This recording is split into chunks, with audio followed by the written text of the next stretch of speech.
So when did you start? Like, at what point in your football career did you start long snapping? Around the beginning of my junior year of high school, so not too long, because I just wanted to get on the field. Right. Because I was gonna play some receiver at Bishop Gorman, and then Cordell Broadus came in. He's a good athlete. Yes. So then it was my kind of ticket to varsity. Right. Okay. So There's like an entire industry around like long snapping now, right? Yeah, Rubio long snapping. That's who I give most of my credit to. Right. He kind of formed me. He fixed me, gave me all the tools. So. What sort of things is he teaching you? Like, where did you start?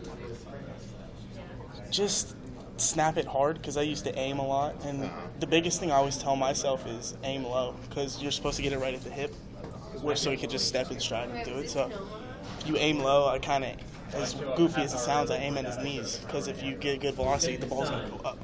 Okay. So he just kind of teaches me that, and then just confidence. That's the biggest thing. And he puts pressure on you. Because at his camps now, there's probably about 400 kids, and you'll snap, and there'll just be a tunnel of the kids and the parents, and they're all watching you. So, and they all care about long snapping. Yeah. So that's pretty cool. And what's it like on punt set? You have like a wider net then a little bit, or is it totally different? I mean, that one's got to be speed is optimal too. Yeah, I mean, the only difference I really do between field goal and punt is how low my butt is, because that's where I get my power is my butt. So on field goal, I'll raise up a little bit and try and be a little bit more accurate. Yeah. And then on punt, I just let it rip. Blow your mind that there's 400 people at camp for long snappers? At first it did.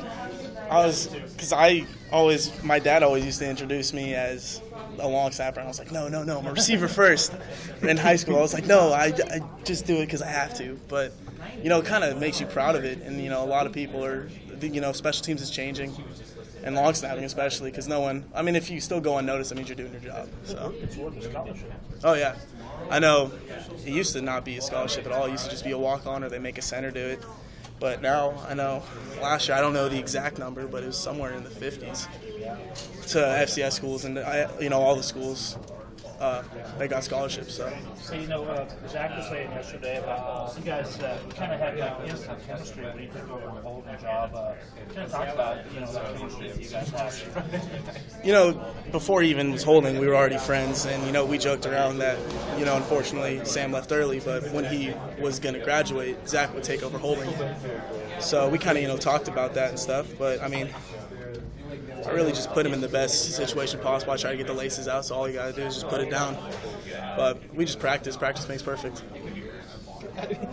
This might sound kind of silly, but is there any tips to long snapping other than just practice? Is it just doing the same thing a bazillion times at practice? Yeah, that's honestly all it is. It's, repetition.